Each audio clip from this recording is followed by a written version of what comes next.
แล้วก็รถถูกทุบแล้วก็ขโมยของผมก็ภาวนาว่าขอให้มันแค่เอาเซเรียลไปเถอะแต่ปรากฏว่ามันเอาทั้งเซเรียลทั้งกระเป๋าไปด้วยโทรบอกแม่ร้องไห้เลยบอกแม่ขอโทษจริงแบบไม่มันเกิดนี้ขึ้นแล้วก็คิดว่าไม่ทำแล้วผมมีเพลงหนึ่งที่เคยแต่งให้กับป้างนครินทร์เก่งศักดิ์ชื่อเพลงปีหน้านะฮะเพลงนี้ผมได้มาจากพี่ชายผมนะวันนี้ปีหน้าผมจะรู้สึกดีขึ้นวันนี้ปีหน้าผมจะไม่ร้องไห้เท่าวันนี้แล้วคลั่งนี่ก็เป็นอีกเพลงหนึ่งที่ดนตรีเท่นะใช่อันนี้คือคลั่งจริงๆบ้านผมอยู่ซอยทองหล่อใช่ไหมฮะแล้วบ้านตุ้ยเนี่ยอยู่ที่ลาดพร้าวผมคิดถึงเขาทุกวันเลยอ่ะผมก็ขับไปดูบ้านเขาทุกวันเลยฮะไปเพื่อจะดูแล้วผมคิดในใจผมคลั่งมากเลยคืนนี้ผมต้องออกไปให้ได้เลยเพื่อไปเจอเขาฮิตสตอรี่ทุกความฮิตใดๆบนโลกล้วนมีเรื่องราววันนั้นทำไมอยู่ๆถึงอยากจะทำอัลบั้มที่เป็นอัลบั้มของตัวเองขึ้นมาในฐานะที่เป็นRhythm and Boy ผมชอบเพลงผมชอบแต่งเพลงนะฮะผมชอบแต่งเพลงมากแล้วผมก็ชอบที่จะได้ยินผมได้ยินเสียงที่อยู่ในหัวผมเยอะแล้วผมก็อยากที่จะเขาเรียกว่าอยากจะนำออกมาให้ได้ยินจริงๆให้ได้ยินไม่ใช่แค่ยินแค่ในหัวแต่ได้ยินออกมา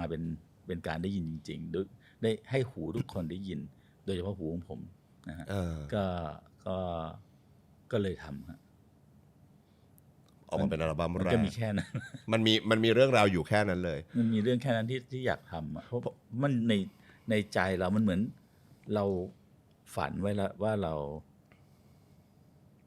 เห็นก๋วยเตี๋ยวสุโขทัยเนี่ยในหัวเรานะฮะแต่เราไม่รู้ว่าออกมาจริงๆแล้วมันจะเป็นยังไงดังนั้นเราก็ต้องคิดแล้วก็ต้องพยายามจะลองทำมันขึ้นมาแล้วเพื่อจะได้ลองชิมดูชิมครั้งแรกอาจจะยังไม่ใช่แล้วเติมนู่นเติมนี่จนกระทั่งเรารู้สึกว่าแจ๋วที่สุดแล้วโอเคเราพร้อมเสิร์ฟให้พ่อแม่เราฟังให้พี่น้องเราฟังอะไรเงี้ยครับผมเพิ่งไปอ่านเจอบทความผมไม่แน่ใจว่ามันเป็นบทความจากไหนจำไม่ได้นะครับแต่เห็นบอกว่าเป็นบทความสัมภาษณ์ของพี่บอยก็เลยอยากถามพี่บอยเห็นบอกว่าพี่บอยเคยเล่าเรื่องตัวเองตอนเด็กๆครับผมว่าตอนเด็กๆอ่ะพี่บอยเป็นเด็กที่เรียนไม่เก่งเอาซะเลยสุดยอดแล้วสุดยอดที่จะไม่เก่งนะไม่ใช่สุดยอดที่จะเก่งหมายถึงว่าคือตอนเด็กๆเป็นเด็กที่คือผมมารู้เอาตอนโตนะฮะมารู้ตอนโตว่าจริงๆแล้วเรามีพหุปัญญาโลกเนี้ยไม่ใช่มีแค่ปัญญาทางด้านเดียวมันสมัยก่อนเนี่ยเนื่องจากว่าเราก็จะอยู่ในโลกของการที่เห็นอะไรเป็นประมาณ2มิตินะฮะก็คือแบบว่ามีอันนี้กับมีอันนี้มีสายวิทย์กับมีสายศิลป์นะฮะและอะไรที่ผมไม่เข้าเลยผมไม่ได้อยู่ตรงนั้นเลยเหมือนผมเป็นปลาแล้วผมต้องมาปีนต้นไม้แข่งกับลิงนะฮะมันมีสัตว์หลายชนิดมากกว่าแค่ลิงกับนกอะไรเงี้ยนะครับก็ผมอาจจะเป็นปลาตะเพียนอะไรเงี้ยนะฮะซึ่งมันก็แพ้เขาอยู่แล้วยังไงก็แพ้เพราะในวันนั้นมันมีแค่ต้นไม้มันมีแค่นั้นแล้วบอกว่าเราต้องปีนใช่แต่เราเป็นปลาแล้วเราก็เข้าใจเองนะฮะซึ่งผมว่าไม่ใช่ความผิดของสังคมหรือของโรงเรียนหรือของใครนะฮะผมคิดว่ามันเป็นเขาเรียกอะไรมันเป็นวิธีการมองของคนในยุคนั้นส่วนใหญ่ว่ามันก็ไปโรงเรียนแล้วก็เรียนสายวิทย์เลือกสายวิทย์หรือสายศิลป์แล้วก็ไปเรียนเป็นนี่เป็นนั่นเป็นโน่นแล้วก็จบมาก็ทำงานแล้วก็คือมันมีเหมือนกับมีระบบของมันมีแพทเทิร์นที่มันวางไว้แพทเทิร์นของมันที่วางไว้แต่ว่าผมอาจจะไม่ค่อยอยู่ในร่องนั้นผมอาจจะเกิดมาแล้วอยู่คนละร่องกันดังนั้นพอเราไปฟิตพยายามจะฟิตอินมันไม่ฟิต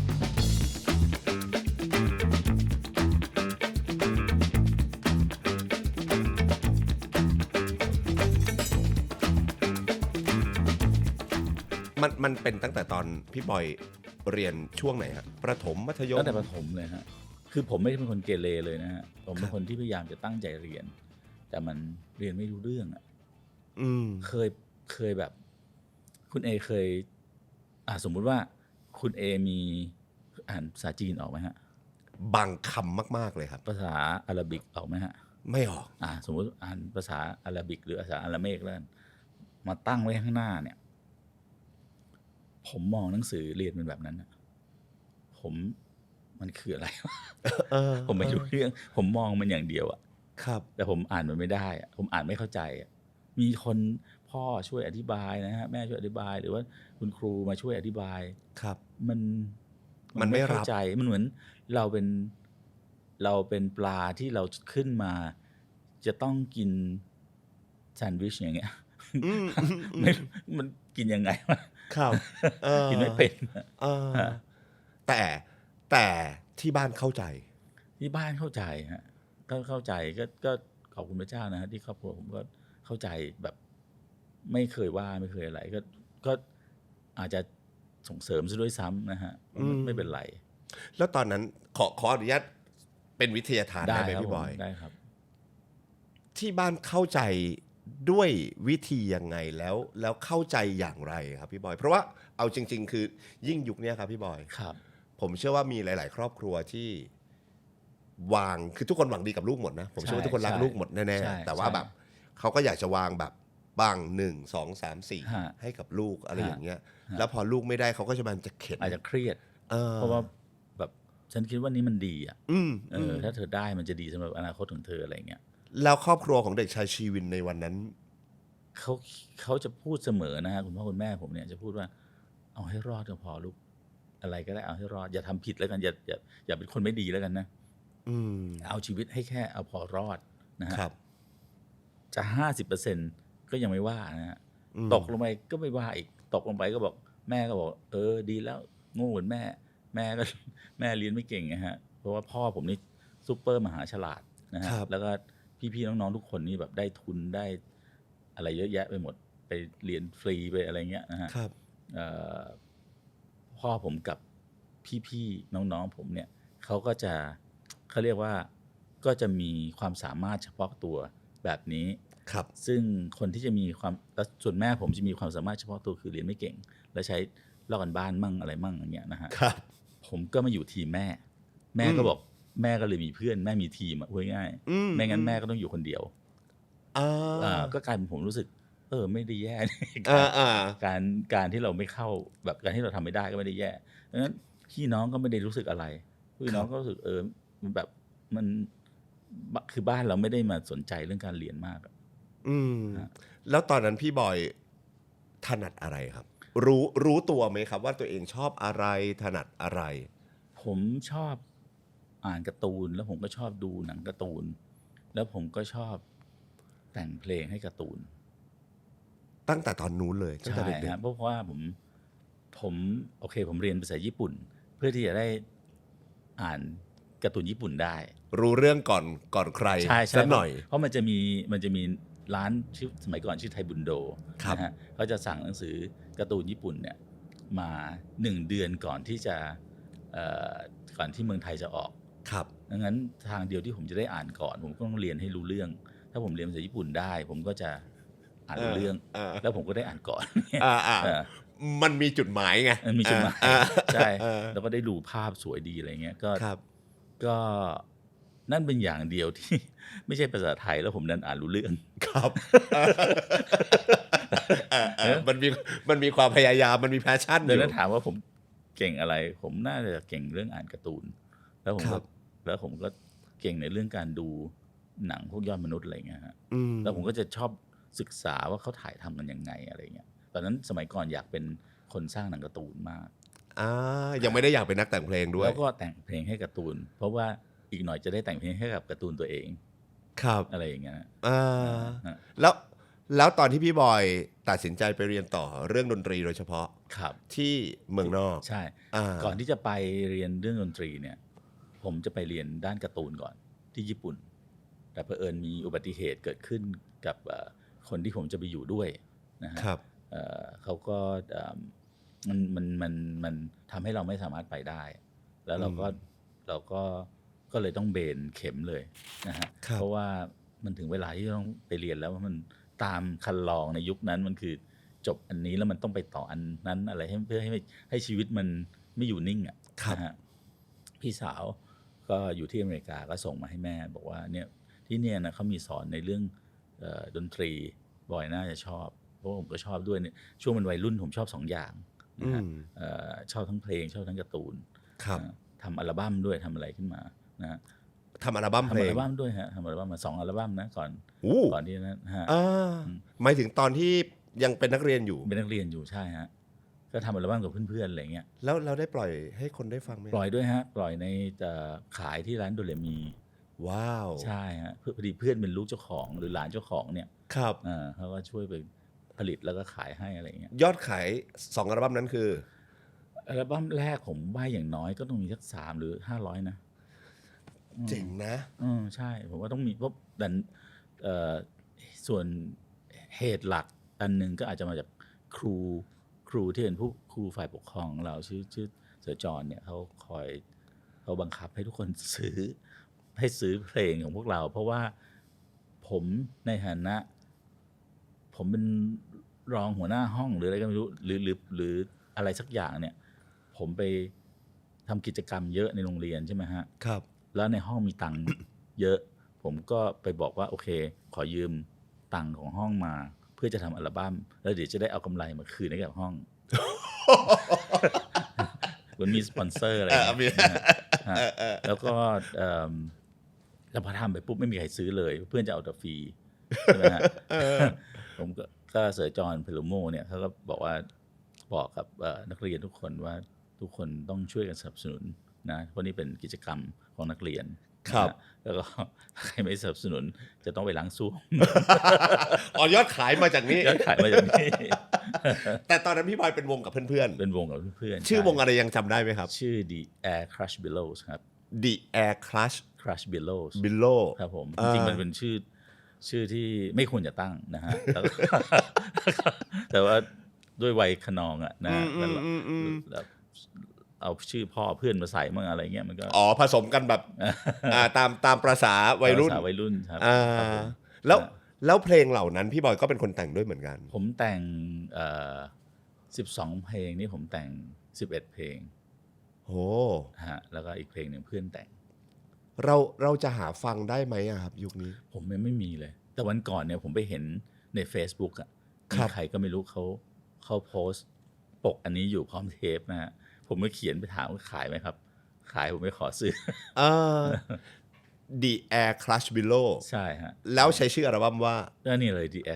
อันนี้เลยนี่คือชื่อวงอันนี้เป็นทั้งชื่อวงและเป็นชื่ออัลบั้ม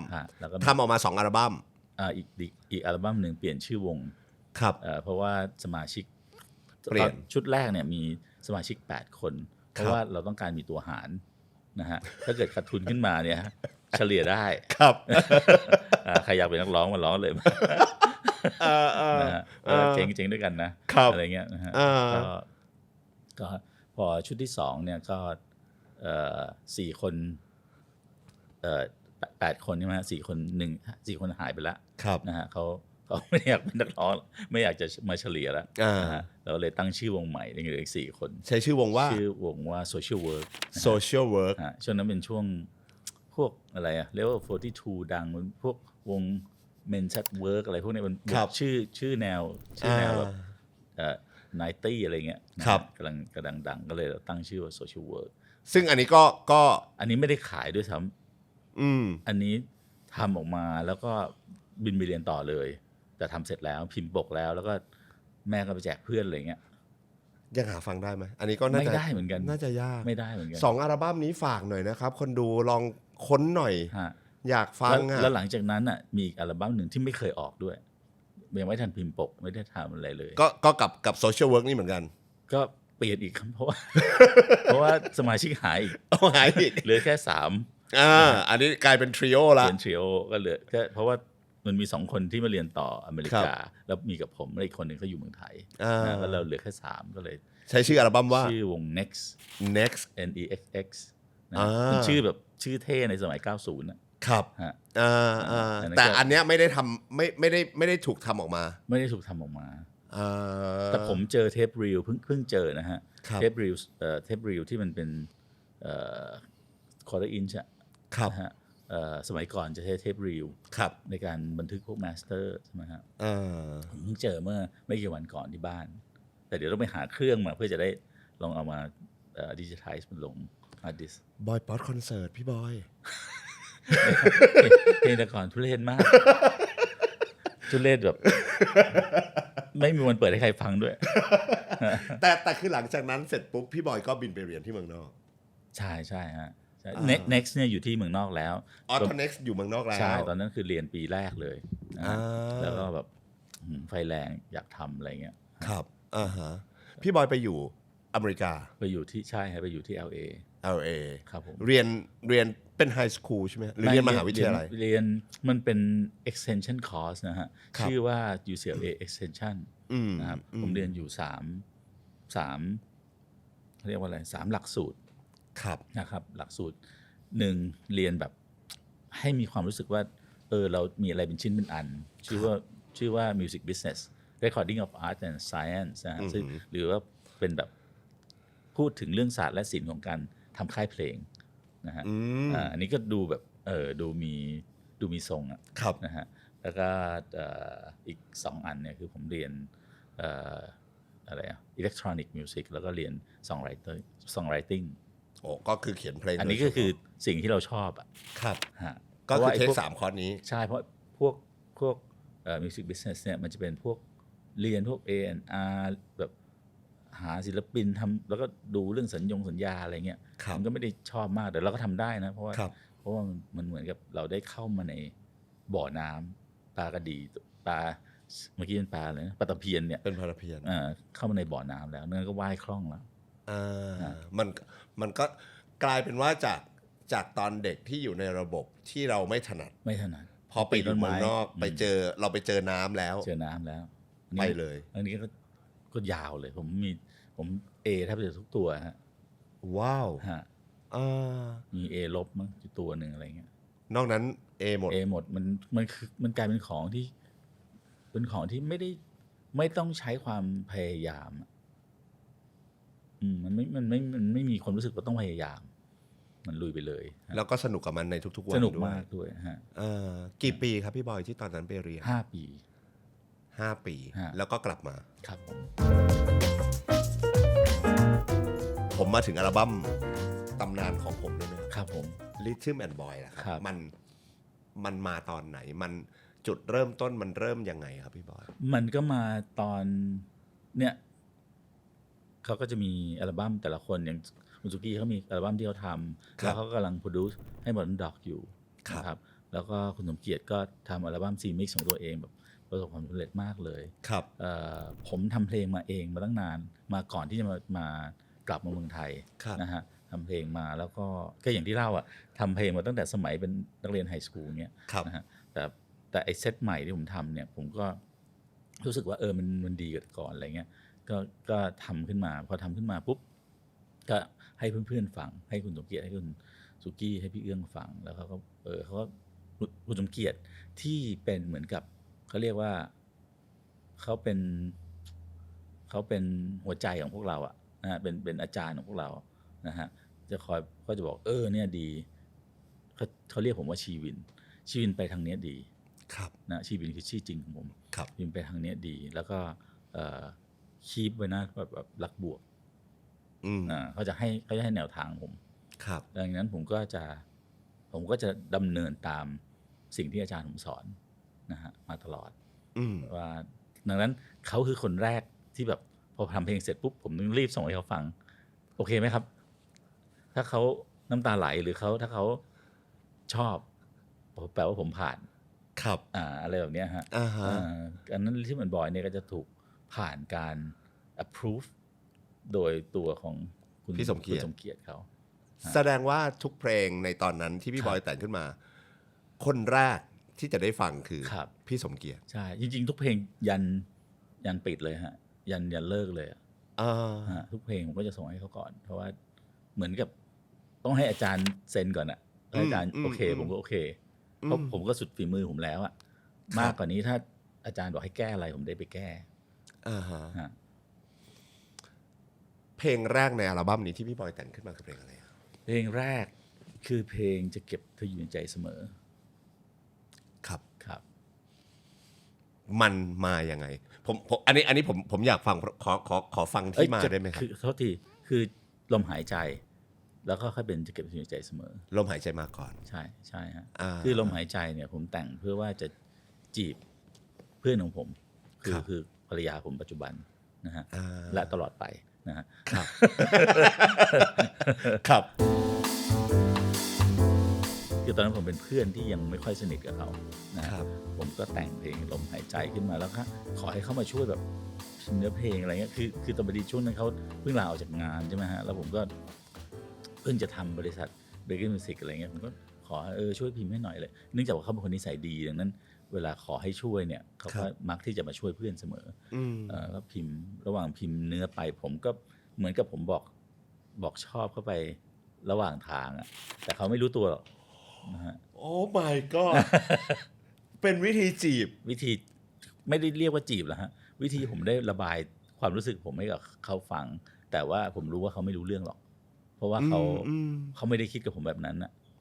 ครับ ค่อยๆบอกไป ฮะ เนื้อเพลงเล่าอะไรก็พี่บอยครับด้วยเขามันคือการจีบครับพี่ มันคือการจีบ มันคือการบอกรัก มันคือการบอกรักที่ผู้ฟังไม่ได้รู้ว่าผมกำลังบอกอยู่ตุ้ยเขาไม่รับตุ้ยเขาไม่รู้เรื่องเลย ซึ่งเนื้อเพลงของลมหายใจก็เป็นเนื้อเพลงที่มาจากความรู้สึกของพี่บอยที่มีต่อพี่ตุ้ย ใช่ เพราะว่าผมจริงๆผมก็ประทับใจเขานะฮะในตอนที่ยังเป็นนักเรียนอยู่นะฮะเราเรียนอยู่โรงเรียนเดียวกันตอนไฮสคูลใช่ไหมฮะแต่ว่าต่างคนต่างมีแฟน แต่ผมไม่ได้ประทับใจแบบว่าผมจะอยากเป็นแฟนเขานะผมแค่ประทับใจในความนิสัยดีของเขาในความน่ารักของเขาที่แบบว่าแบบคอยช่วยเหลือผู้อื่นคอยเห็นอกเห็นใจแบบคนแล้วก็รักสัตว์อะไรเงี้ยผมก็ประทับใจจนกระทั่งเราต่างคนต่างไม่มีแฟนแล้วนะฮะตอนนั้นเราอยู่คนละประเทศผมอยู่อเมริกาเขาอยู่อังกฤษนะครับแล้วเขาก็ส่งจดหมายแบบหมายถึงว่าโพสต์การ์ดวันเกิดมาให้เพื่อนรูมเมทของผมซึ่งเป็นเพื่อนร่วมห้องเดียวกันมาตั้งแต่ไฮสคูลแล้วผมก็เห็นลายมือเนี้ยผมจำได้ว่าผมลอกกันบ้านบ่อย เขาให้ผมลอกฮะผมก็คิดถึงขึ้นมาเลยแล้วผมก็บอกกับเพื่อนผมแล้วก็โทรกลับมาบอกเพื่อนที่เมืองไทยคือสมัยก่อนมันมีการจองได้นะผมบอกว่าผมจองตุ้ยนะไม่ต้องมีใครมาคิดจีบนะฮะจองในนี้คือจองกับเพื่อนกันในแก๊งเพื่อนคือห้ามทุกคนคิดกับตุ้ยแล้วนะคือสมัยก่อนพวกเราคือใครจองก่อนคนนั้นได้เป็นอันรู้กันมีระบบจองมีระบบนี้มีระบบนี้แล้วก็ดังนั้นใครที่คิดอยู่แล้วยังไม่ได้บอกจองก็ถือว่าซวยไปต้องหยุดมันบอกกันด้วยโอเคสนุกดีพอผมกลับมาปุ๊บผมก็เริ่มที่จะหาทางใกล้ชิดเขานะครับแล้วก็เนี่ยก็อ้างเหตุผลโง่ๆเซ่อๆของผมเนี่ยนะฮะช่วยมาทำอันนี้ให้หน่อยแบบพิมพ์ใบเสนอราคาบ้างอะไรบ้างพิมพ์เนื้อเพลงหน่อยอะไรเงี้ยก็ทำไม่เป็นอะไรเงี้ยพิมพ์ไม่เป็นเขาพิมพ์เป็นเขาก็ช่วยพิมพ์ให้ก็ได้โอกาสที่จะบอกความในใจแต่ไม่มีโอกาสที่จะให้เขาได้รู้นะฮะจนกระทั่งโอเคเวลามันก็ผ่านไปแล้วก็ผมก็เริ่มได้เจอเขาบ่อยขึ้นเพราะผมก็ชวนเขามาทำงานเรื่อยๆอะไรเงี้ยเพราะว่าเขาเพิ่งลาออกจากงานพอดีครับมันก็มีเวลาที่ผมแบบไปปากพล่อยนะฮะคือพ่อผมเนี่ยผู้เป็นกุญซือนะฮะบอกผมว่าห้ามบอกชอบเขาเลยปีหนึ่งให้ผมเพราะหน้าตาไม่ดีใช่ไหมฮะต้องไปเจอเขาบ่อยๆจนกระทั่งเขารู้สึกหน้าตาเรามันเฉยๆเขาไม่รู้สึกว่าหน้าตาเราไม่ดีแล้วเขาจะรู้สึกว่าอ๋อโอเคนะหน้าตาธรรมดานะก็พ่อก็บอกว่าให้ปีหนึ่งค่อยพูดนะก็จะมีโอกาสอันนี้ผม3 เดือนผมดันปากพล่อยพูดไปว่าผมชอบเขาโอ้โหตอนนั้นคือแบบ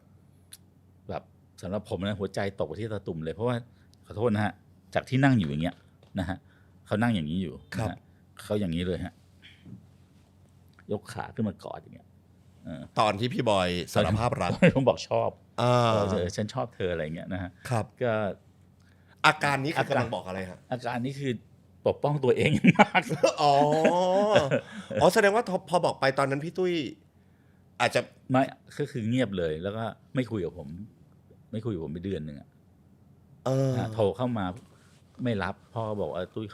ขาไม่อยากคุยอะไรเงี้ย ครับก็เดือนหนึ่งอ่ะพ่อผมก็บอกว่าให้หยุดแบบว่าโอเคอย่าไปกวนใจเขาอะแล้วดูซิว่าไอสิ่งที่เราทำมาตลอดเนี่ยมัน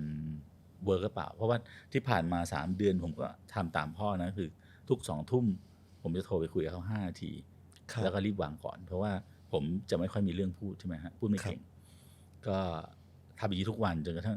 พอไอ้วันที่เรา cut off date เนี่ยที่แบบว่าต้องเขาชันข่าวขึ้นมาแล้วเนี่ยผมก็หายไปเดือนหนึ่งดังนั้นพ่อผมก็บอกว่ามันก็มีสิทธิ์2 อย่างอะคือเดี๋ยวอีกเดือนหนึ่งเขาจะโทรมาว่าคิดถึงเราหรือไม่ก็หายไปเลยนะฮะก็กลายเป็นว่าเขาส่งไอ้บีเปอร์ไอ้ตัวชื่ออะไรนะแพ็คลิงก์หรือโฟนลิงก์ไม่รู้เป็นที่เป็นเพจว่าคิดถึงหลังจากเดือนหนึ่งโอ้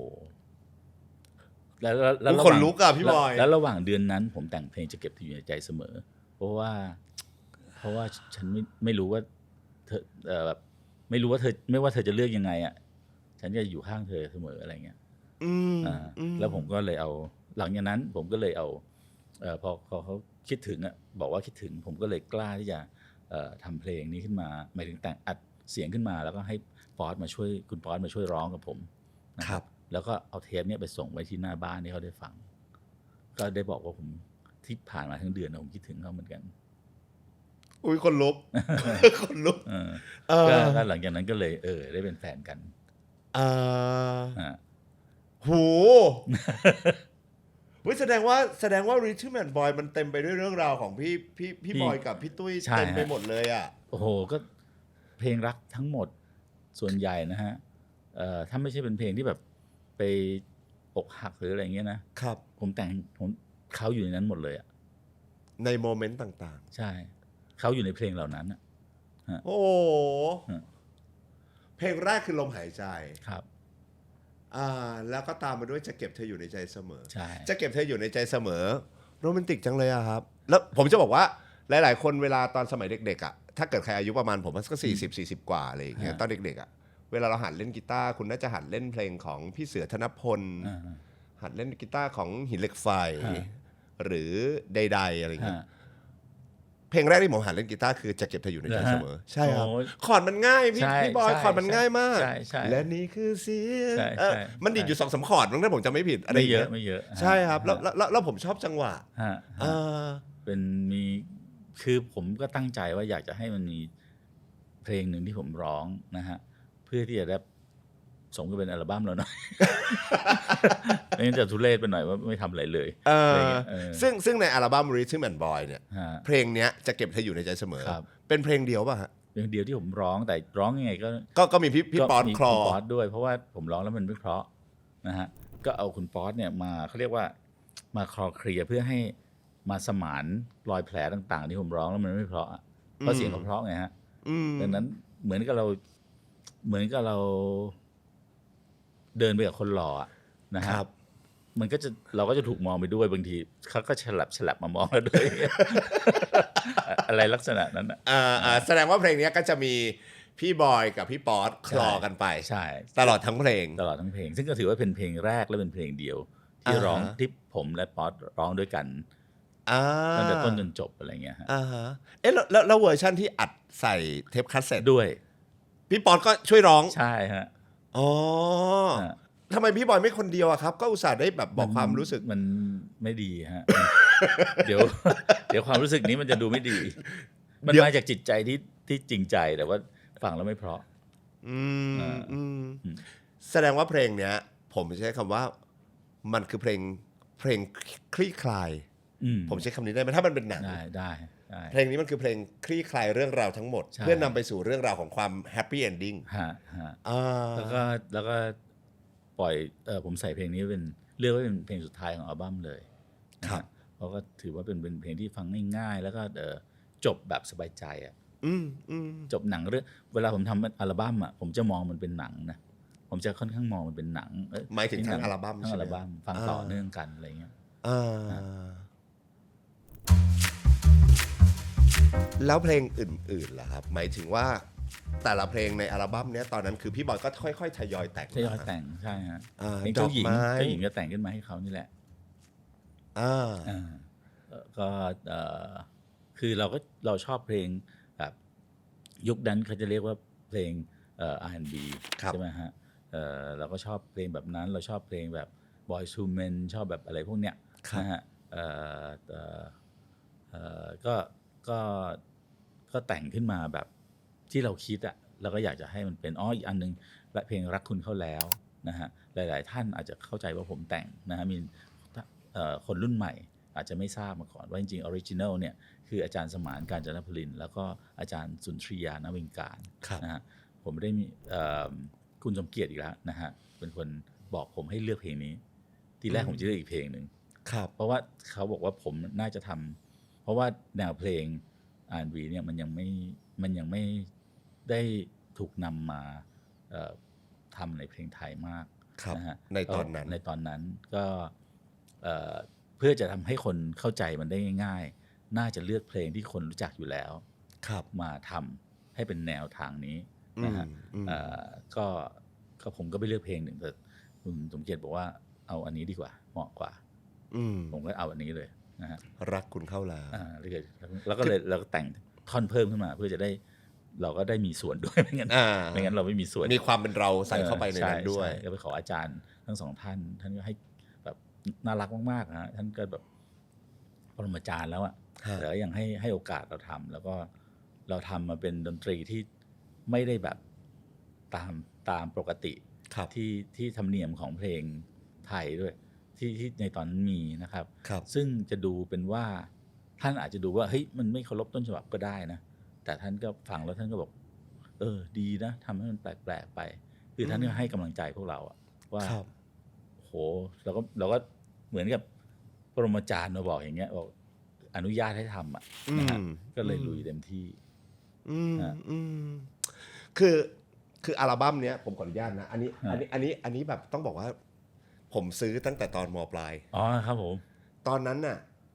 ยุคผมม.ปลายยังต้องซื้อเทปคาสเซ็ตซีดีถ้าผมยอมควักตังค์ซื้อ300 กว่าบาทต้องชอบจริงๆครับพี่บอยต้องชอบจริงๆใช่แพงมากแล้วก็ซื้อแผ่นแท้ผมไม่ขอโทษนะพี่บอยมันไปอย่างนี้แล้วอ่ะมันเก่ามากเนี่ยอยากให้เนี่ยทุกคนได้ดูมันดีมากเลยอ่ะเพลงแรกหน้า A คือลมหายใจตามด้วยรักคุณเข้าแล้วSeason Change อันนี้ผมใช้คำว่ากลายเป็น Timeless Song ไปแล้วล่ะเพลงนี้มันมายังไงครับเพลงนี้จริงๆไม่ได้อยู่ในอัลบั้มเพลงนี้จริงๆมันคืออัลบั้มมันคือเพลงที่มาอันสุดท้ายเลยเพราะว่าในตัวเรียกว่าอะไรผมขอยืมตังค์ที่บ้านมาเพื่อจะมาทำอัลบั้มนี้นะฮะก็ต้องเรียนให้ทราบก่อนบ้านผมไม่ได้ร่ำรวยนะฮะก็เงินที่ผมยืมมาเนี่ยก็เป็นจำนวนมากถือเป็นเงินจำนวนมากของแต่ว่าพ่อแม่ก็สนับสนุนนะอยากให้เราได้ทำตามที่เราใฝ่ฝันไว้นะฮะครับเราทำชุดแรกด้วยความที่ประสบการณ์น้อย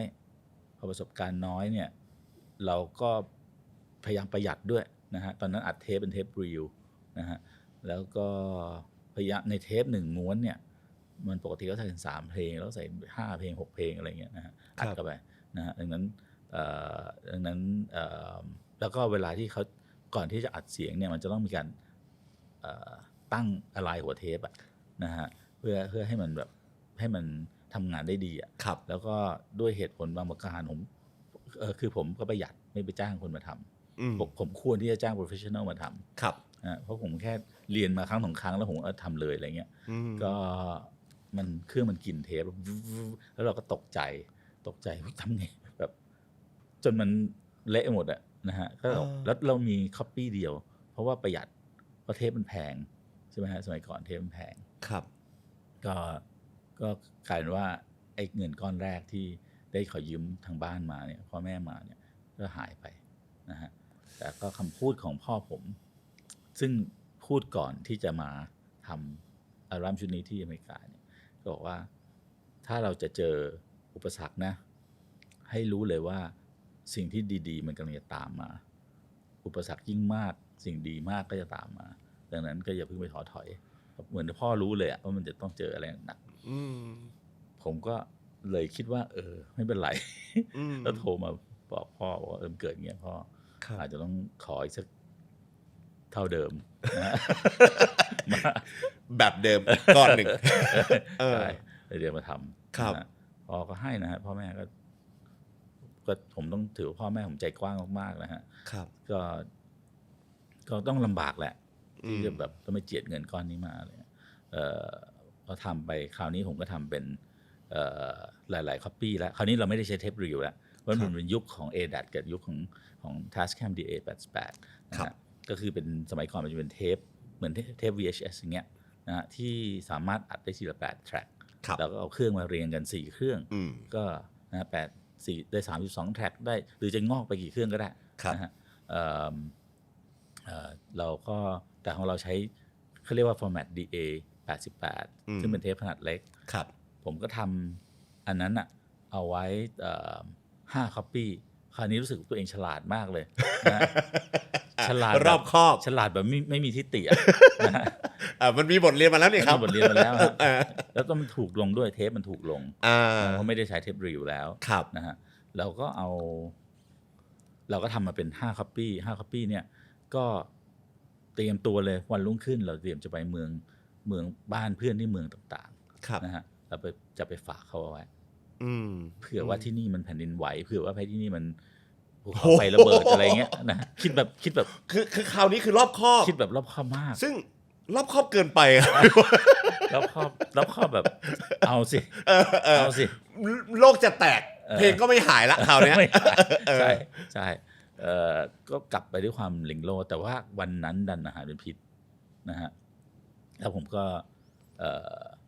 จอดรถตรงไว้ในคาร์พาร์คของอพาร์ตเมนต์ที่ผมไปอยู่เนี่ยนะฮะแล้วก็ซึ่งจริงๆแล้วมันเป็นแบบมันเป็นgated apartment นะคือมันแบบว่าปิดมันมีประตูปิดให้ชัดเจนไม่ใช่แบบเปิดปิดก็ไม่กังวลอะไรแล้วเราวิ่งเข้าห้องน้ำเพราะว่าเดี๋ยวไม่ทันใช่ไหมฮะลืมกระเป๋าไว้ข้างล่างแล้วก็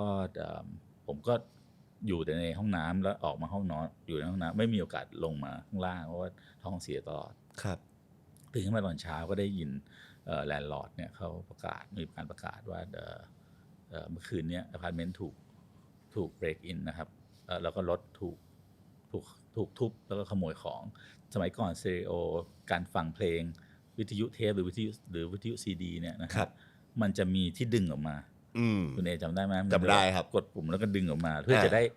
เอาติดตัวไปไม่ให้โดนขโมยใช่ไหมฮะผมก็ภาวนาว่าขอให้มันแค่เอาสเตอริโอไปเถอะนะฮะแต่ปรากฏว่ามันเอาทั้งสเตอริโอทั้งกระเป๋าไปด้วยมันก็เห็นกระเป๋าผมมันหนักฮะแล้วแบบเอาไปก่อนแล้วกันซึ่งเอาไปก็ไม่ได้มีประโยชน์อะไรกับมันนะฮะแต่ตอนนั้นทำให้ผมเข่าสุดเลยคือแบบนั่งลงกับพื้นแล้วก็แบบตั้งแต่เกิดมาในชีวิตเนี่ยแบบมันเหมือนแฟลชแบ็กเลยนะแบบเราไม่เคยทำอะไรให้พ่อแม่เรารู้สึกว่าเราเป็นลูกที่แจ๋วเลยอะแต่เขายังมองเห็นว่าเราแจ๋วมาตลอดเขายังสนับสนุนไอ้ความไม่ได้เรื่องของเรามาตลอดเพราะเขาเชื่อหรือเขาอะไรก็ไม่รู้กับเราเนี่ยก็ทำให้เรารู้สึกว่าเขาเชื่อนะฮะในขณะที่ลูกคนอื่นทำดีประหยัดเป็นคนมัธยัสถ์เป็นคนแบบอะไรต่างๆนานาคือดีก็ดีหมดทุกคนเลยอะไรเงี้ยครับไอ้นี่ก็ความเลวก็มันหล่นอยู่ที่หมายถึงว่าไม่มีใครว่านะแต่ผมรู้สึกเองว่าเหมือนผมเป็นของที่ห่วยที่สุดในบ้านนะฮะก็โทรบอกแม่ร้องไห้เลยบอกแม่ขอโทษจริงแบบไม่มันเกิดนี้ขึ้นแล้วก็คิดว่าไม่ทำแล้วปล่อยไม่ทำแล้วบอกต้องขอโทษมากๆนะแม่ก็ปลอบใจนะฮะแม่บอกว่า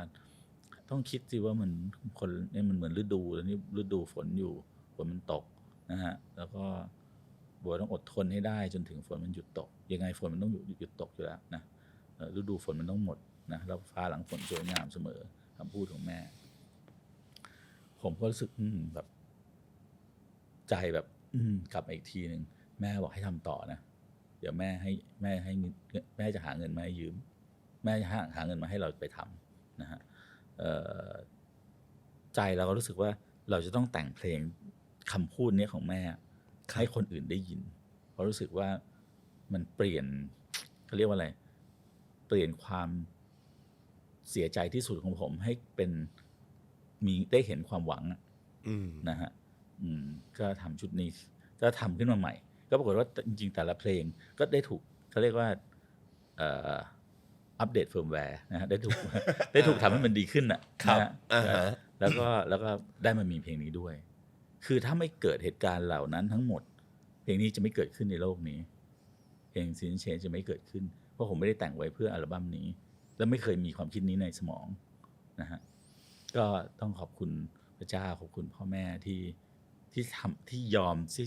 ก็เรียกเหมือนผมเคยเห็นรูปการ์ตูนอันหนึ่งนะฮะที่เขาคนขุดอุโมงค์ขุดอุโมงค์แล้วมันเหลืออีกนิดเดียวแล้วก็จะทะลุแล้วแต่เขายอมแพ้ก่อนนะฮะผมรู้สึกว่าตัวผมได้รับแรงส่งจากพ่อแม่ให้ขุดให้ทะลุก็ขอบคุณพระเจ้านะฮะถ้ามันไม่มีเหตุการณ์นี้ก็จะไม่มีเพลงนี้ด้วยนะไม่มีด้วยใช่ฮะแล้วก็หลังจากนั้นทำให้ชีวิตผมเวลาที่ผมเจออะไรที่แบบมันเหมือนกับมันจะตันแล้วครับผมก็ยังคิดว่าผมก็มองภาพจินตนาการว่ามันอาจจะเลยแค่นิดเดียวก็ได้ถ้าเราหยุดตอนนี้เราอาจจะเป็นเหมือนคนในรูปการ์ตูนนั้นที่เดินออกไปแล้วไม่รู้เลยว่าจริงๆอีก 5-6 จึ๊กก็ถึงแล้วก็จะพยายามต่ออะไรเงี้ยผมใช้คำว่าอะไรดีเพลงพี่บอยที่แต่งมาตั้งแต่ตอนแรกๆจนหลายๆเพลงหลังๆปัจจุบันก็ตามพี่บอยจะบอกว่าแต่งให้ภรรยาแต่งให้ลูกแต่งให้แต่เท่าที่ฟังเพลงนี้หลังจากที่พี่บอยเจอเหตุการณ์เนี้ยครับเหมือนเพลงนี้น่าจะเป็นหนึ่งในผมน่าจะเป็นเพลงแรกๆที่พี่บอยตั้งใจน่าจะอยากแต่งให้ทุกคนคืออันนั้นแต่งให้เพื่อเยียวยาตัวเองก่อนนะฮะเริ่มต้นจากเยียวยาตัวเองแล้วอยากให้คำพูดของแม่ไปถึงทุกคนคือแม่ผมอาจจะชอบแม่ผมจะพูดเสมอครับเพราะเขาเป็นคนเรียนไม่เก่งเขาเป็นคนโง่เขาเป็นแบบไม่ได้แบบเชิงตำหนิตัวเองนะแต่เขาจะเล่าให้ฟังเพื่อจะได้ให้ผมรู้สึกว่ามีทีมนะฮะแต่สิ่งที่แม่พูดสอนวันนั้นผมรู้เลยว่าแม่ไม่ใช่คนแบบนั้นเลยแม่เป็นคนที่ฉลาดมากสุดๆฉลาดที่จะยอมรับว่าตัวเองโง่แล้วผมรู้สึกว่าผมอยากจะเอาเรื่องของแม่มาเล่าให้คนฟังจริงๆแล้วใน Season Change พอพี่บอยเล่าแบบนี้มันมีทั้งของพ่อและของแม่อยู่ในนี้เลยนะของพ่อจะเป็นเพลง Live and Learn และเพลงล้มบ้างก็ได้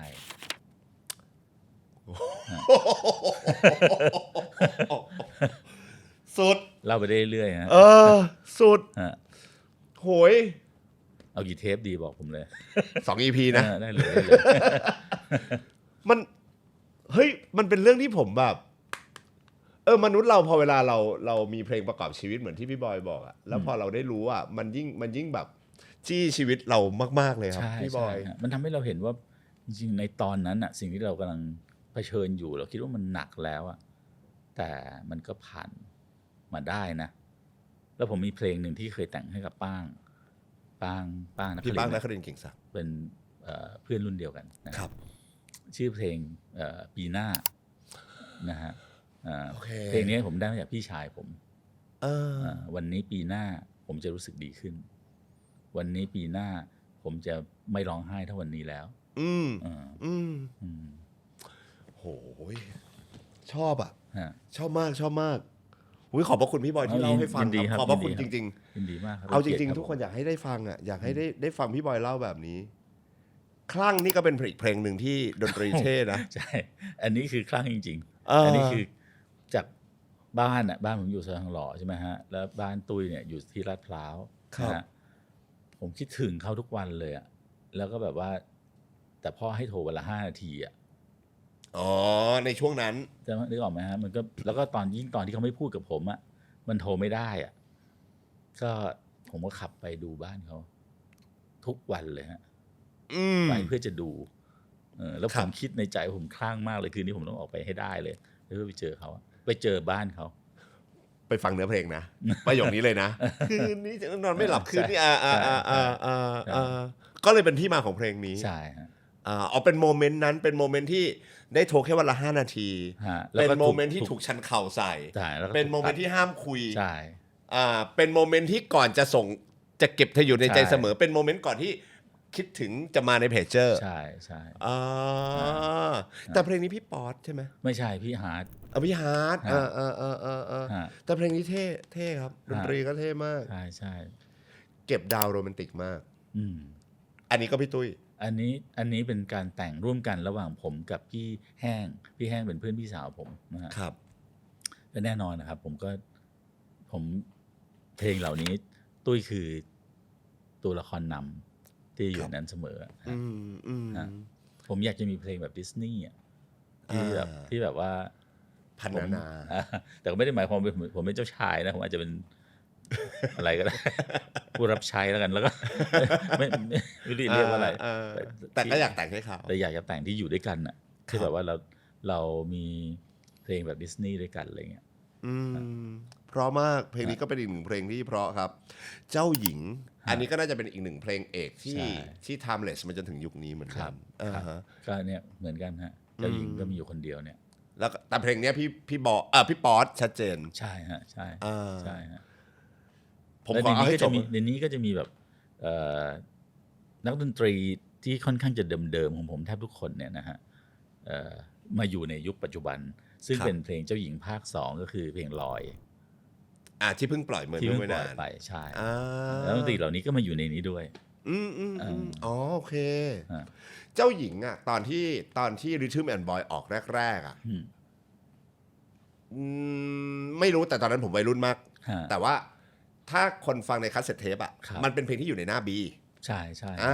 ฉะนั้นเนี่ยมันจะยังไม่ได้แบบไม่ได้โปรโมทไม่ได้ถูกทำงานมากนักอะไรอย่างเงี้ยแต่พอฟังไปถึงเพลงเนี้ยถ้าคุณฟังคัสเซ็ตเทปมันจะถูกฟังไปเรื่อยๆใช่ไหมมันสะดุดไม่ใช่เทปสะดุดนะพี่บอย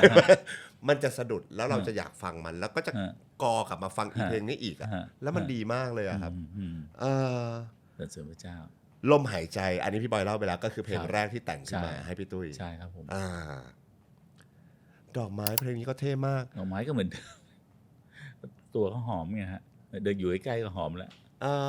เพลงนี้สั้นด้วยนะครับ2 นาทีอันนี้คือตั้งใจเลยนะฮะคือแบบว่าผมเห็น Beatles เขาทำเพลงที่แบบว่าสั้นผมได้ไอเดียนี้มาจากเพลง I Will นะฮะyou know that's how I will I feel เนี่ยก็รู้สึกว่าเพลงนี้ผมฟังเท่าไหร่ก็ไม่เคยอิ่มเพราะมันสั้นมากเลยอะแล้วผมก็อยากจะทำเพลงหนึ่งที่มันสั้นแบบเพลง I Will นี่แหละนะฮะแล้วให้ฟังเท่าไหร่ก็ไม่อิ่มสักทีอะไรเงี้ยก็เลยแต่งเพลงดอกไม้ขึ้นมาแต่ก็มีพี่ตุ้ยเป็นตัวละครแน่นอนสำเนียงเท่เพลงใครร้องพี่นพเป็นคนร้องพี่บอกพี่นพใช่ไหมSeason Change กับดอกไม้จะเป็นพี่นพร้องแทร็กที่ข่าวของเธอเพลงนี้ตั้งใจคือเป็นเรื่องของเพื่อนผมครับเขาได้ยินข่าวของแฟนเก่าเขาแล้วก็ว่าแบบตอนนี้เลิกกับแฟนใหม่ไปแล้วเขาเพิ่งเลิกกับแฟนเก่าอะไรเงี้ยแล้วเขาก็เล่าให้ผมฟังผมก็เอามาแต่งเพลงนี้ให้กับเขาคือเขายังคิดถึงคนนั้นอยู่แต่ว่าเขาก็เลิกกันแล้วอ่ะก็ไม่เข้าไปแล้วก็แต่งให้แล้วก็อยากให้มันมีบรรยากาศแบบฟิล์มนัวใช่ให้มันมีความแบบเหมือนเดินตามตรอกใช่ไหมฮะแบบใส่หมวกเหมือนคุณเอใส่อย่างเงี้ยนะฮะใส่ชุดเหมือนดิกเทรซี่แต่ว่าสีเข้มๆอะไรเงี้ยนะฮะแล้วก็เดินไปแล้วก็เขาดำอะไรเงี้ยแล้วก็นึกถึงแล้วก็มีมิวทรัมเป็ตเป็นตัวลีดเพราะมิวทรัมเป็ตสำหรับผมมันมีความลึกลับและมีความมิติอยู่ข้างในอ่ะครับแล้วการร้องของคุณป๊อตก็โอ้โห คตรเท่ โคตรเท่ โคตรเท่ ใช่ใช่ ตอนนั้นต้องใช้คำว่าพอแบบเพลงนี้มันใครฟังแล้วแบบในยุคนั้นที่มันยังไม่ได้แบบ มีแนวแบบนี้ออกมา มันโคตรเท่ แต่ตอนนั้นไม่นึกนะว่าจะคือผมเพิ่งจะมารู้เอาหลังๆเนี่ยว่ามีคนชอบเพลงนั้น คือมันเหมือนเป็นเพลงที่ถูกลืมอะสำหรับผมนะฮะคือผมมาชอบ แต่ผมไม่นึกว่าคนอื่นจะชอบด้วยเนี่ยผมมันได้คุยกับคุณเอหรือว่าผมได้คุยกับแฟนๆที่อยู่ในFacebook เนี่ยเขาก็บอกเฮ้ยเขาชอบเพลงนี้มากเลยอะไรเงี้ยเฮ้ยมีงั้นคือเพลงนี้ก็เลยจะถูกเล่นแน่นอนในคอนเสิร์ตบอยป๊อดใช่หุยไปดูเพราะแทร็กที่11อ่ะอินเทอร์ลูดทำไมมันต้องมีอินเทอร์ลูดเข้ามาก่อนจะถึงจะเก็บเธออยู่ในใจอยู่เสมอเพราะว่ามันข่าวของเธอกับจะเก็บอยู่ในเสมอมันเปิดต่อกันไม่ได้เปิดต่อแล้ว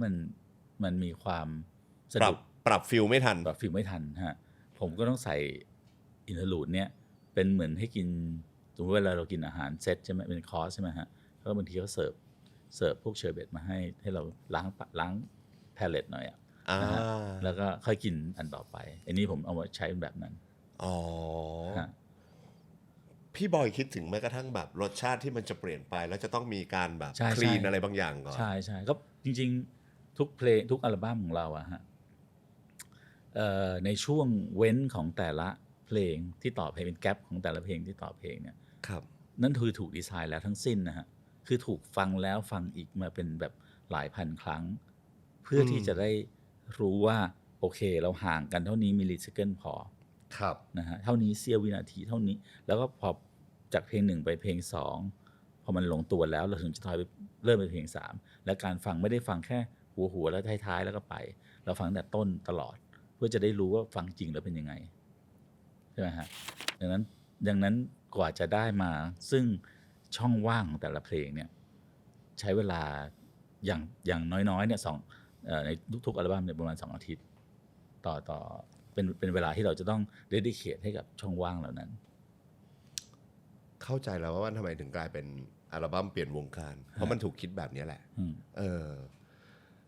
แล้วก็สุดท้ายของอัลบั้มนี้ก็ปิดฉากสวยๆจะเก็บเธออยู่ในใจเสมอเท่ไปเลยเท่มากผมเลยหล่อมากร้องก็ห่วยเล่นก็ไม่หรอกอยู่จุดเท่เรียกว่าแต่ผมมีข้อสงสัยที่ผมสงสัยมา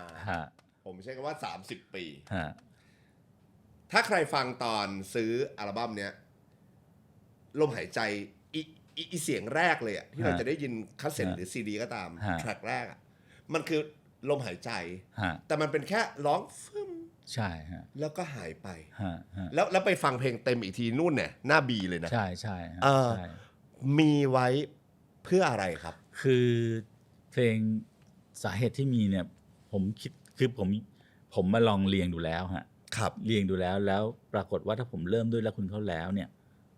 มันตกใจไปแบบเก็บเพลงรักนี้ไว้สมมติถ้าเปิดขึ้นมาเนี่ยใครก็ตามสมมติลองไปฟังในอัลบั้มนี้ดูแล้วลองสวิชจากไม่มีเสียงอินเทอร์ลูดของลมหายใจนะฮะมันจะรู้สึกยังไม่ใช่มันจะมีความอยู่นิดนึงมันจะอึกอยู่นิดนึงดังนั้นผมต้องหาตัวเข้าให้เจอนะผมก็เลยผมก็เอาตรงเนี้ยในการหายใจในการที่คุณรัตกล้าเข้ามาอิมโพรไวส์เนี่ยเป็นตัวที่จะปูเรื่องก่อนเหมือนหนังที่กำลังจะฉายเข้าใช่ไหมฮะมีแบบมีแสงแดดส่องมีอะไรอย่างนี้ก่อนก่อนที่จะพระเอกจะเดินเข้ามาคุยว่าเหมือนสร้างแอมเบียนอะไรบางอย่างก่อนใช่ก็เลยเอาอินเทอร์ลูดลมหายใจมานำก่อนใช่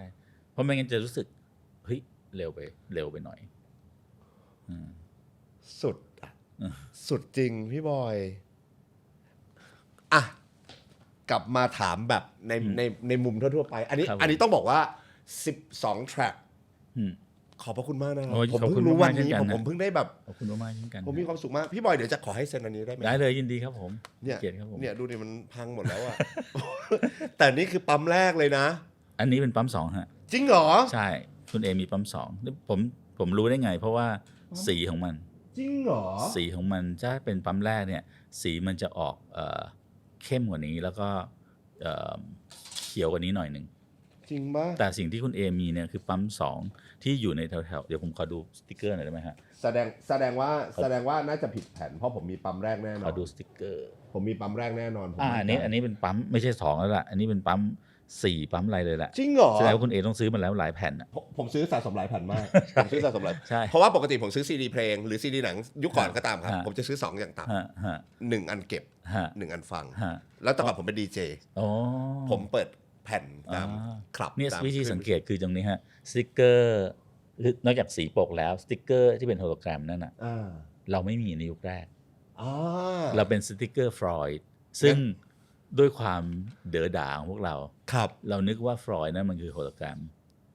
นึกออกไหมฮะ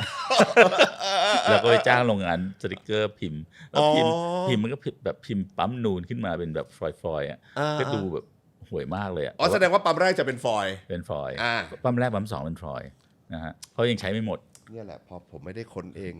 ผมเลยว่าก็ไม่ได้หยิบ ฮะ มาที่ถูกต้อง อืม เดี๋ยวไปหา แต่นี่ ไม่เป็นไร แสดงว่าเก็บมาหลายแผ่นไม่งั้นไม่เจอแบบนี้ หลายแผ่นครับหลายแผ่นมาก ฮะ หลายแผ่นมากคัดเสร็จยังมีเลยพี่บอย โอ้คุณ มีครับมีครับ ชอบมาก ผมอยากรู้อีกนิดนึงพี่บอยอัลบั้มเนี้ยพอหลังจากปล่อยไปปุ๊บเนี่ย เปลี่ยนชีวิตไหมครับ ถึงขั้นนั้นไหม ช่วงแรกยังไม่เปลี่ยน เพราะว่าผมไม่รู้ว่ามันดังนะฮะ อืม ผมก็อาศัยโทรไปขอเพลงตามขึ้นวิทยุอะไรเงี้ย เป็นหน้ามาตัวเอง เป็นหน้ามาตัวเองใช่ขอนู่นขอนี่นะฮะมีถูกจับได้ด้วยนะฮะแล้วก็ จริงเหรอครับ คือแบบบางดีเจเขาเคยสัมภาษณ์ผมอะไรเงี้ย อ๋อจำเสียงได้ เอ๊ะเสียงคุณบอยนี่ อ้าวก็ต้องทำแหละทุกวิถีทางอ่ะ ใช่ เออเงิน 3-4 รอบอ่ะ ใช่ เอ ใช่ อ ก็ตอนแรกยังไม่รู้ครับว่ามันสำเร็จ เพราะว่ามันตังค์มันยังไม่ได้ออกเนี่ยฮะใช่ไหมฮะก็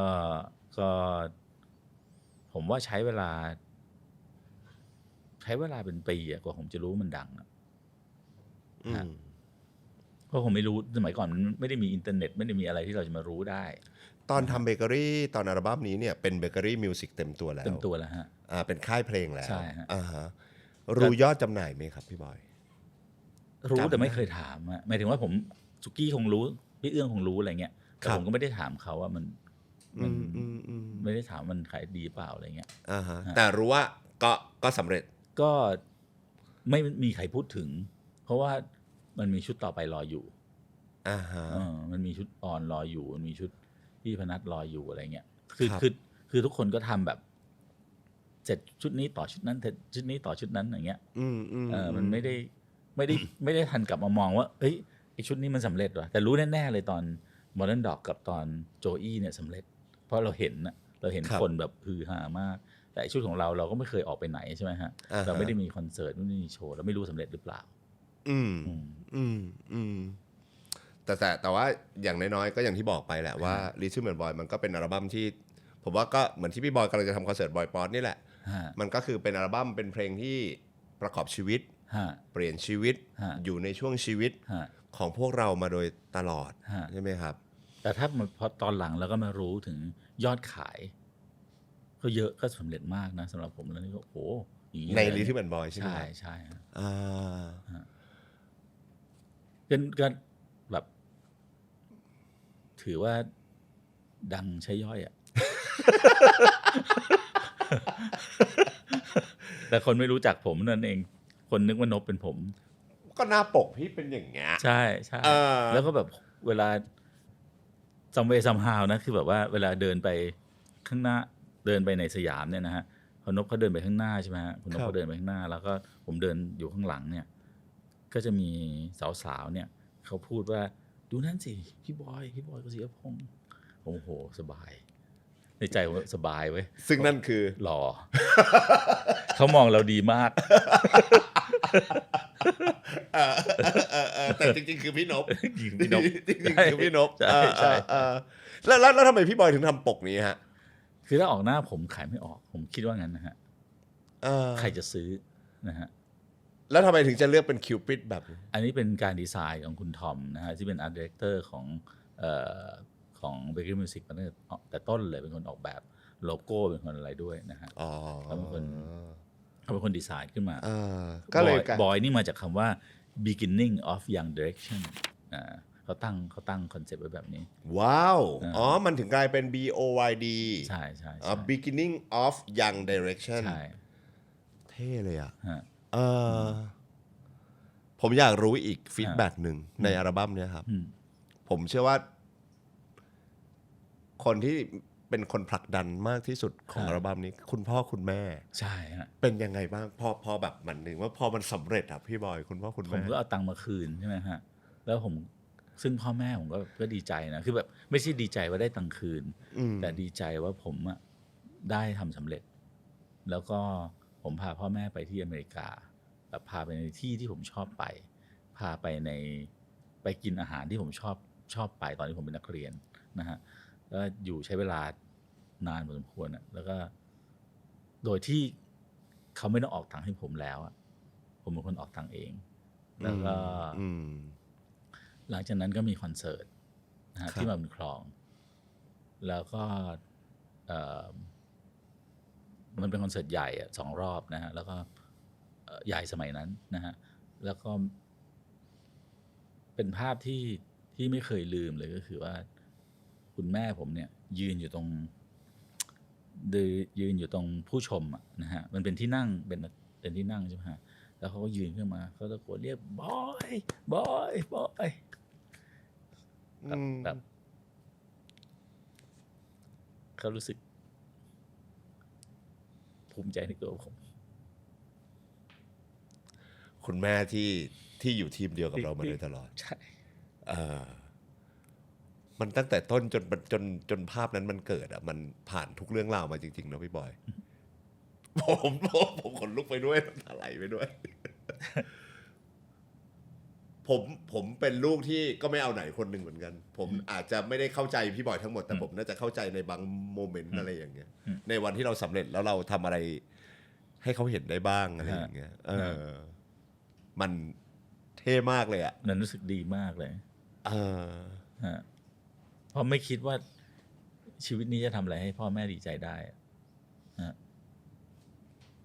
แล้วก็ทำมาแล้ว แล้วก็ได้ทำก่อนได้ทำมาแล้วใช่ครับแล้วหลังจากนั้นก็ทำมาเรื่อยๆด้วยสรรเสริญพระเจ้าดังนั้นทุกอัลบั้มอะครับเวลาที่เราทำเราก็อยากจะเหมือนทำให้เขาไม่เสียชื่อว่าเราเป็นลูกทำให้ภรรยาผมไม่เสียชื่อว่าผมเป็นสามีอย่างเงี้ยผมก็จะคิดด้วยวิธีเนี้ยครับเนี่ยเห็นไหมตั้งใจจะชวนมาคุยคอนเสิร์ต พาไปเรื่องดราม่าเลยไม่แต่ผมว่ามันเป็นเรื่องที่ผมเชื่อว่าน่าจะเป็นเรื่องที่ทุกคนน่าจะมีความสุขไปกับเรื่องราวที่ได้ฟังครับเพราะว่ามันเห็นทุกรสชาติแล้วก็เห็นมุมคิดของพี่บอยที่ทำมาที่สำคัญมันเห็นความรักจากทุกสิ่งจริงๆใช่ฮะจริงๆถ้าพูดคือผมไม่ได้จากพ่อแม่อย่างเดียวนะพี่น้องผมทุกคนด้วยพี่น้องผมทุกคนนี้เขาซุปเปอร์ซัพพอร์ตทีฟอ่ะคือการที่ผมเป็นลูกคนกลางนะฮะผมเป็นคนที่3ในจำนวน5 คนครับซึ่งมันsupposeที่จะเป็นคนที่มีปัญหาแล้วก็แบบเข้ากับใครไม่ได้อะไรเงี้ยซึ่งผมก็มีปัญหาในเรื่องของการที่ผมเข้ากับ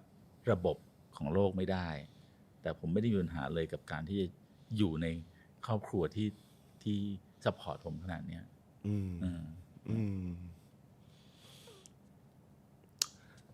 มันเป็นอัลบั้มผมใช้คำว่ามันเป็นอัลบั้มฮิตมากๆที่เกิดจากความรักจริงๆว่ะครับจากพ่อจากคุณแม่จากพี่น้องจากคนรักใช่จากสิ่งรอบตัวจากพระเจ้าด้วยใช่ฮะLittle Man Boy มันสุดยอดมากดีใจจังเลยอะที่ได้ฟังพี่บอยดีใจมากๆดีใจที่ได้มาเล่าด้วยครับดีใจที่ได้เมื่อกี้พูดถึงไม่ได้คิดถึงความ